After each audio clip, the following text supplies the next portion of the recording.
Olá, queridos! O vídeo de hoje é baseado na pergunta enviada pelo querido Samuel Tenório através do seu canal no YouTube Margem Literária. Ele perguntou o seguinte: uma das escolhas mais difíceis para o escritor é como utilizar a linguagem. Linguagem do dia a dia, de uma determinada região, formal, informal ou a junção de ambas. Essa questão preocupa muito o escritor, pois se ele escolher narrar com um linguajar local, certamente o livro não será compreendido por outras regiões do país. Então, como proceder com essa questão? Samuel, muito obrigada por me enviar essa pergunta. É realmente uma questão muito pertinente para os escritores, porque eu imagino que você que está me assistindo agora, se você escreve, já deve ter se deparado com essa dúvida, se você resolveu representar uma região do país, ou um determinado grupo, uma cultura, se você realmente mergulhava no linguajar daquela cultura, no linguajar daquele povo, para colocar isso no seu livro, ou se você se mantinha um pouco mais distante, mantinha ali o seu linguajar mais formal. Como é que a gente pode escrever uma história que possa ser lida por diferentes culturas, diferentes regiões do país, sem causar nenhuma confusão e ao mesmo tempo sermos fiéis àqueles a quem nós estamos representando em nossos personagens e na cultura que a gente está colocando aí em nossa história? Para começar, a gente pode dividir essa questão em duas. Primeiro, a gente pensar na questão da linguagem formal e informal, ou seja, mais culta ou mais dia a dia. E segundo, pensar nessa questão de colocar gírias, colocar representatividade, seja de uma região que a gente está representando ou de um grupo. Em questões de você ser mais formal ou mais informal na linguagem da sua narração e das falas dos seus personagens, vai depender bastante se você está narrando o livro em primeira ou em terceira pessoa. A gente já falou sobre esses dois tipos de narração aqui no canal, vou deixar o link aí para você, se você quiser voltar e assistir esse vídeo, se você tiver dúvidas a respeito disso.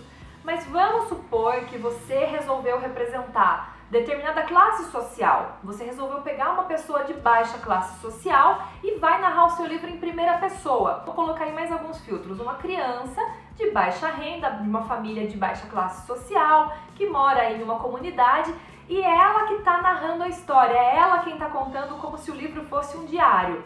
Fica bastante esquisito você usar um linguajar formal, cheio de palavras difíceis e com muita classe, porque é aquela criança que está narrando a história.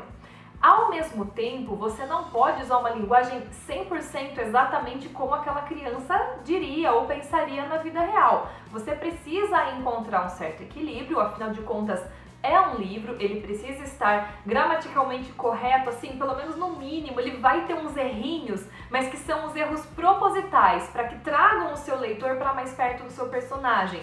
Isso é a chamada licença poética, são os erros permitidos para que a gente realmente deixe a arte mais crível, mais realista para quem está lendo. Então, dentro desse exemplo, se você resolveu narrar uma história do ponto de vista dessa criança, com essa limitação de vocabulário devido à sua idade, devido à comunidade da qual ela faz parte, a vivência que ela possui, o seu olhar sobre a vida, você precisa oferecer para o seu leitor uma visão realista daquele personagem. Você precisa realmente convencê-lo, fazê-lo mergulhar na realidade daquele personagem, se permitir aí algumas limitações, alguns errinhos aí na forma desse personagem se expressar, o que seria natural e esperado, mas sem você também ser, vamos dizer assim, esdrúxulo, chutar o pau da barraca, cheio de erros gramaticais, porque isso também vai cansar o seu leitor.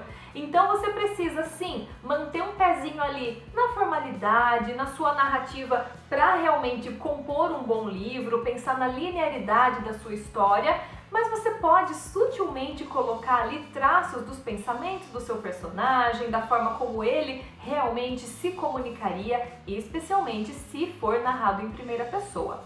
Se for em terceira pessoa, você pode reservar essas características justamente nos diálogos ou quando você for realmente narrar um pensamento, narrar o ponto de vista dele sobre uma cena ou uma situação. A grande questão é transmitir verdade ao seu leitor, permitir que ele se conecte à realidade e à cultura do personagem que você está representando ali, sem ser extremo, nem ser extremo de forma a se afastar da realidade do seu personagem e nem ser extremo de forma também a se jogar, mergulhar de cabeça e fugir demais a uma boa narração. Você não pode comprometer o bom andamento da sua história e a leitura, né, para o seu leitor. Para isso também existem os leitores beta, para nos ajudarem a ver se a gente está pesando a mão, se a gente está exagerando, se está fácil de acreditar ou muito difícil de comprar a ideia daquela história. E o segundo ponto, que é a gente representar ou não determinada região do país, de acordo com a forma como a gente vai narrar uma história, a linguagem que a gente vai utilizar, segue mais ou menos esse mesmo raciocínio. Sempre que a gente narra em primeira pessoa, o personagem deixa muito mais claro na narrativa para o seu leitor quais são aí os seus hábitos, sua forma de pensar e até mesmo as suas gírias. Eu sou a favor de, se você está representando determinada cultura, região, você utilizar sim as gírias daquele local e tudo mais, mas assim, com muito bom senso.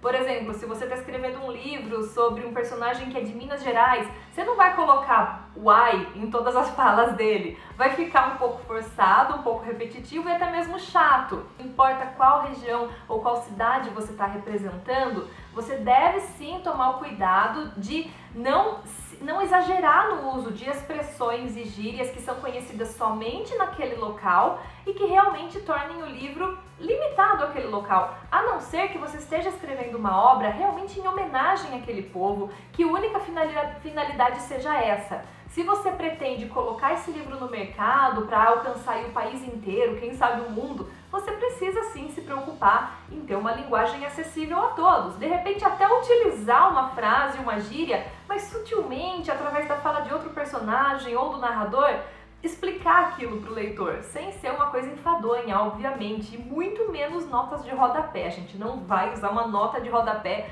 para explicar o sentido de uma expressão. Tudo tem que ser exposto e compreendido da forma mais natural possível, para que a leitura seja fluida, para que o leitor não fique a cada 5 linhas tendo que parar para entender. Se ficou difícil de entender, as chances de abandono da leitura são muito grandes, você pode ter certeza.